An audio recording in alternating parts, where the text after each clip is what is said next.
Welcome back to Zone 5 Studio. My name is Abha, and I'm a home gardener here in Zone 5 of Brampton, Ontario, Canada. I love to share my experience and my learnings from my garden to help other fellow gardeners grow in their garden. Today I'm going to talk about nasturtiums.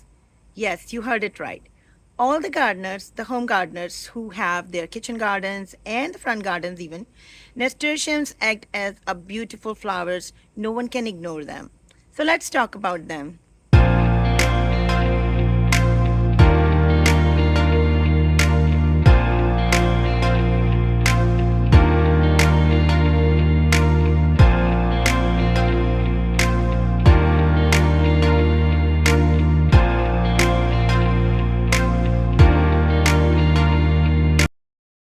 Nasturtiums are lovely plants. With their unique green foliage and vibrant flowers, they grow well in containers or as ground covers around our vegetable gardens.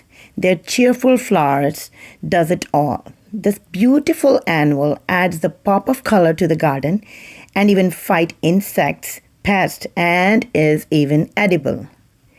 They are generally considered hardy in zones 9 to 11, where they can be grown as perennials. However, in colder climatic zones that are below zone 8, and obviously that includes our zone as well, they are typically grown as annuals because they are not frost tolerant and will die back in winters.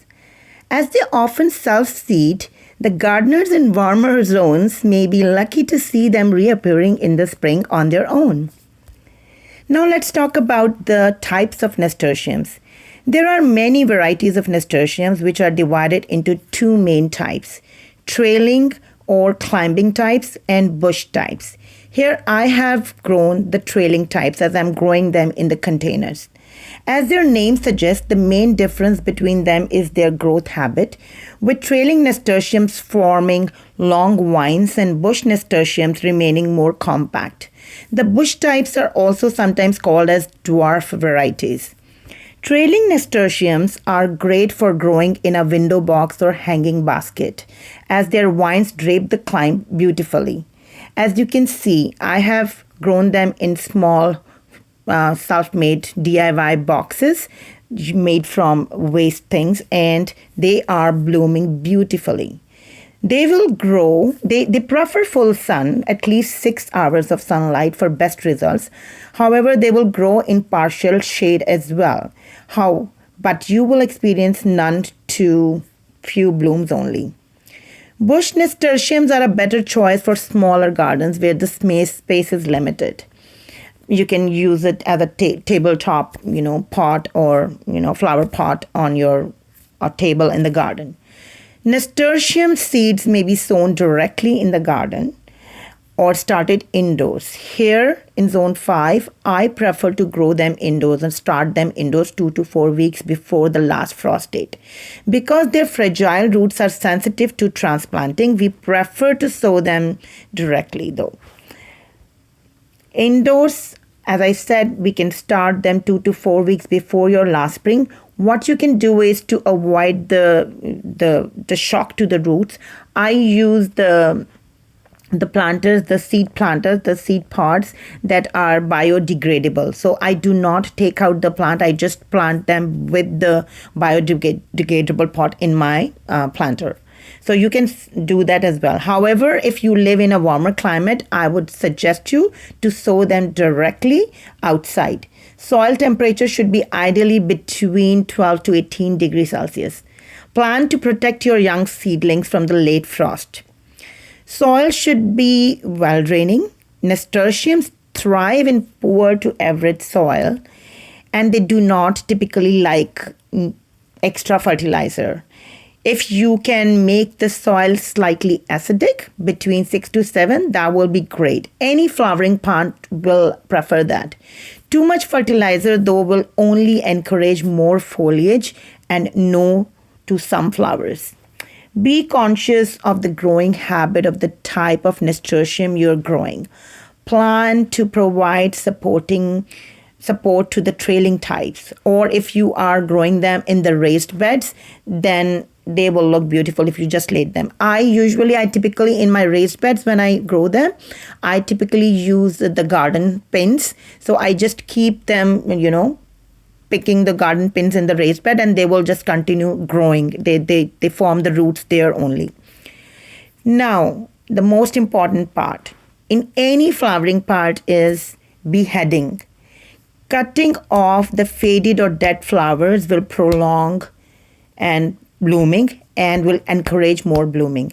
If you are growing nasturtiums in containers like me, they may need to be trimmed back occasionally over the growing season. This will encourage the plant to produce new foliage and new branches. And new branches and new foliage means new flowers, new buds. In summer, where the climates are much warmer, nasturtiums may stop blooming because they have to store the energy to keep the plant alive. If they become heat stressed, their flavor may become more intense. And yes, you may thinking me why I'm talking about the flavors, because the nasturtiums are an edible plant. Keeping them sufficiently watered can help them to mitigate the effects of extreme temperatures. They are versatile companion plants, particularly beneficial in the vegetable gardens. I will talk about this a little later. So let's talk about the pests. Pests are not the only things that nasturtiums attract, that we will talk about when we talk about the things. As I said, they can be used in the vegetable gardens. Nasturtiums act as a trap crop. Here you can see that is my bed where I have grown them with the Brassica family. So they are they act like a trap crop, attracting pests like aphids and whiteflies away from our valuable crops of beans, broccoli, cabbage, cucumber, melon, tomatoes, pumpkin, and even radishes. Here I have grown in the bed where I have started broccolis and some cabbage plants. So they are not only attractive to the pest, they are also a favorite pollinator like bees, butterflies, and hummingbirds. And their pretty fragrance make them a good choice for cut flowers too.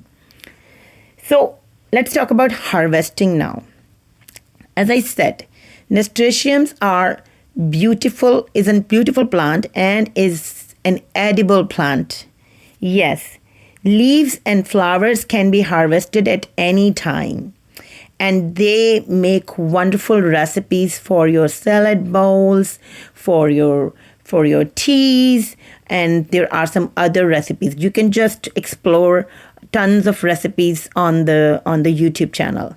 Here you see I have planted a nasturtium in a small basket on my front porch, and it is a trailing variety and it looks beautiful. When this was shot, the flowers was not there, but at the time of when I'm recording this, the flowers are already harvested. However, they bloomed very well. So as I was telling you, leaves and flowers can be harvested at any time. However, seed pods should be harvested before the seeds have had a chance to mature and harden.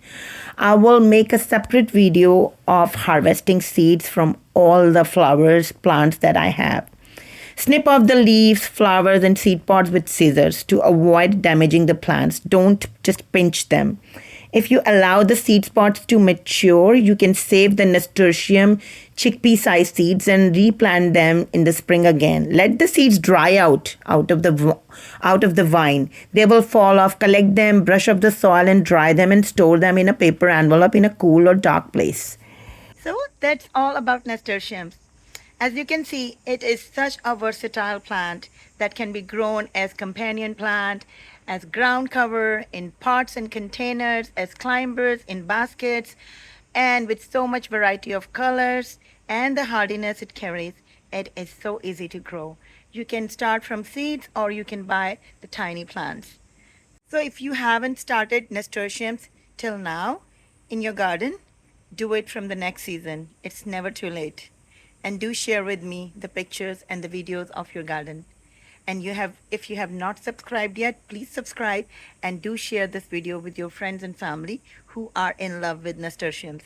Bye bye.